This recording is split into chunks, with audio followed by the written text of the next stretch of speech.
নমস্কার বন্ধুরা, আমি আপনাদের সামনে আবার একটা ননভেজ চাউমিনের রেসিপি নিয়ে চলে এসেছি। দেখুন, 3টে ডিম, 3টে পেঁয়াজ, 3টে গাজর, ক্যাপসিকাম আর বাঁধাকপি পুরোটা দেব না, অর্ধেকটাই দেব, আর একটা বিট। এই সমস্ত আমি কেটে ধুয়ে নেব। চাউমিনটা বানাবার জন্য আমি চাউটাকে যাচ্ছি সেদ্ধ করে নেব। দেখুন, আমি চাউটাকে সেদ্ধ করে নিয়েছি। দেখুন, নন ভেজ চাউমিন বানাবার জন্য 3টে ডিম ফাটিয়ে রেখেছিলাম। এই 3টে ডিম আমি এই যে ভেজে নিচ্ছি। প্রথমে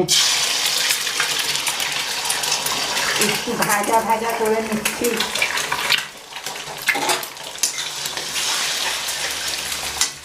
একটু নুন দিয়ে দিচ্ছি।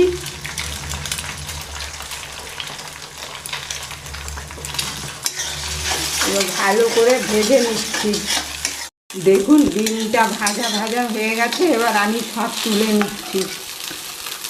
দেখুন, এখানে পেঁয়াজ আর কাঁচা লঙ্কা কেটে রেখেছিলাম, এটা আমি দিয়ে ভেজে নিচ্ছি। এটা সাদা তেলে। দেখুন, এইগুলো আমি কেটে ধুয়ে রেখেছিলাম। এখন এইগুলো সব আমি ভেজে নিচ্ছি। সব ভালো করে ভেজে নেব। দেখুন, আমার ভাজা ভাজা হয়ে গেছে। এবার চাউগুলো সব দিয়ে দিচ্ছি। চাউগুলো দিয়ে এবার ভালো করে নাড়িয়ে নিচ্ছি একবার।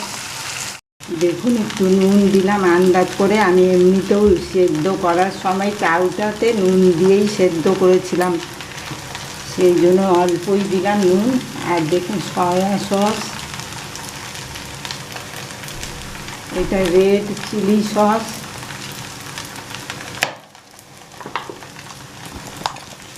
এটা টমেটো সস, একটু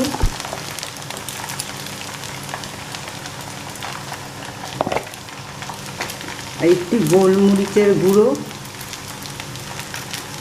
আর এই ডিমটা যে ভেজে রেখেছিলাম দিয়ে দিলাম। দিয়ে আমি ভালো করে নাড়িয়ে নিচ্ছি। একটু ম্যাগি মশলা দিয়ে দিলাম।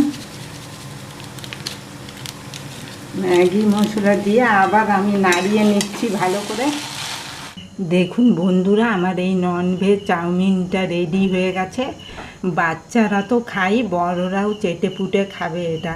আর এরকম করে আপনারাও বানিয়ে খাবেন, আমি যেরকম করে বানালাম। এই চাউমিনের রেসিপিটা আপনাদের যদি পছন্দ হয়ে থাকে, লাইক করবেন, শেয়ার করবেন, কমেন্ট করবেন, আর প্লিজ সাবস্ক্রাইব করবেন আমার এই চ্যানেলটাকে। আপনারা ভালো থাকবেন, সুস্থ থাকবেন, আর এইভাবেই আমার পাশে থাকবেন।